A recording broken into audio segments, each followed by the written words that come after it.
Kanchannagar DN Das high স্কুলে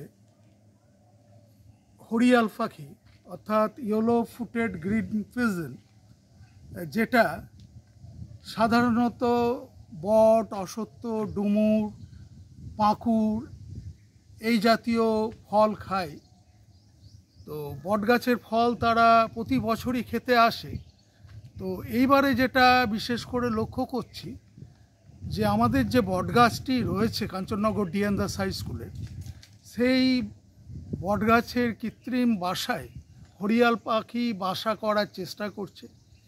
কিন্তু এর যে ছোট বাসা, আর্দেন পট বা ছোট কলসি দিয়ে ফুটো করা আছে বা ঝোলানো আছে বিশেষ বিজ্ঞানসম্মত পদ্ধতিতে তৈরি, তো মনে হচ্ছে যে প্যাঁচার সঙ্গে এদের কোনো লড়াই হচ্ছে, যার কারণে কিছুদিন আগে একটি হরিয়াল পাখি বিদ্যালয়ে বটগাছের তলায় পড়েছিল।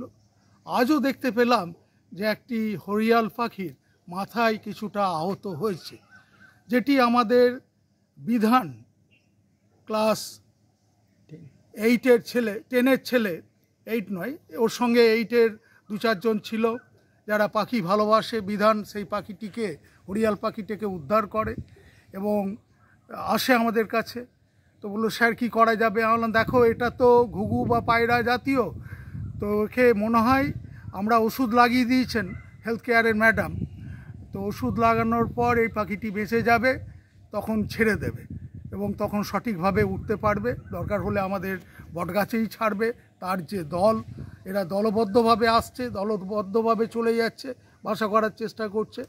তা আমার মনে হয় এই পাখিগুলোকে বাঁচিয়ে রাখা খুব দরকার এবং পাখির সংখ্যা ইদানিং খুব কমে যাচ্ছে। তার কারণ হচ্ছে বট, অশ্বত্থ, ডুমুর এই গাছগুলো খুব, পাঁকুড় খুব কমে গেছে। দ্বিতীয় কারণ হচ্ছে বিভিন্ন চোরা শিকারি এর পালক, মাংস বা পোষার চেষ্টা করা, তার জন্য এরা শিকার করছে এবং সংখ্যাটি কমে যাচ্ছে। তো অথচ বাস্তুতন্ত্রে এদের ভূমিকা প্রচুর।